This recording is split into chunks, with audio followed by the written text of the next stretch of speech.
Assalamualaikum warahmatullahi wabarakatuh.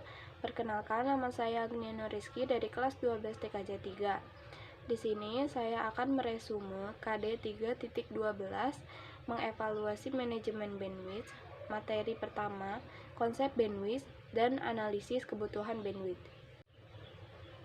Bandwidth. Secara teknisnya, bandwidth diartikan sebagai banyaknya data atau bit yang dapat dikirimkan serta diterima komputer dalam kurun waktu 1 detik atau bit per second. Bandwidth diartikan juga sebagai kapasitas maksimum dari suatu jalur komunikasi yang dipakai untuk mentransfer data dalam hitungan detik. Dalam ilustrasi gambar, pipa itu sebagai media bandwidth-nya dan air sebagai throughput atau datanya. Bandwidth bisa mempengaruhi kecepatan akses internet. Jenis bandwidth secara transmisi. Bandwidth analog berhubungan dengan naik turunnya frekuensi selama proses transmisinya. Satuannya yaitu hertz. Bandwidth digital berhubungan dengan jumlah atau volume data yang dapat dikirimkan melalui sebuah saluran komunikasi dalam satuan bit per second. Jenis bandwidth internet. Yang pertama, bandwidth uplink, yaitu batas kecepatan upload. Digunakan ketika mengirim data lewat jaringan komputer atau internet. Data ini berupa teks, audio, video, gambar, dokumen, dan lainnya. Penggunaan uplink tidak begitu besar dibanding downlink, sebab itulah kecepatan uplink tidak pernah ditulis jelas di iklan penjualan kuota internet. Yang kedua yaitu bandwidth downlink atau batas kecepatan download.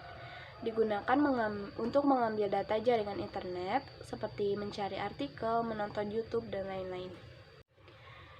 Fungsi bandwidth dalam jaringan.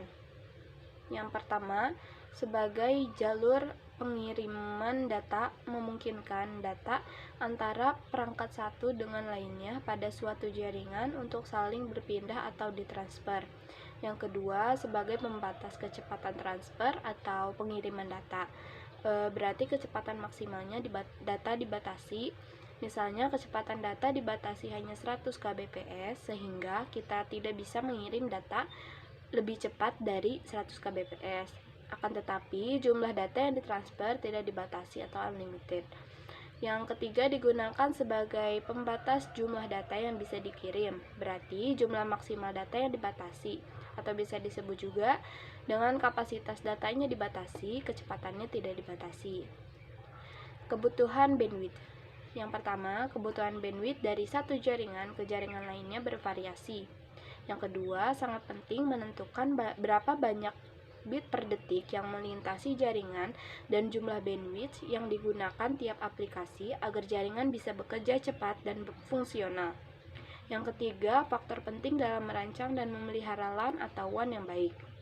Yang keempat, salah satu bagian dari elemen desain jaringan yang biasanya menjadi prioritas untuk dioptimalkan dengan mengkonfigurasi jaringan secara benar. Yang kelima, perangkat keras dan sistem perangkat lunak yang digunakan menjadi tantangan dalam menghitung bandwidth.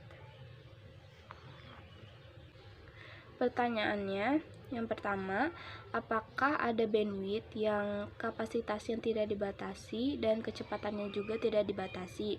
Terus yang kedua, data bandwidth itu didapat dari mana? Sekian dari saya. Wassalamualaikum warahmatullahi wabarakatuh.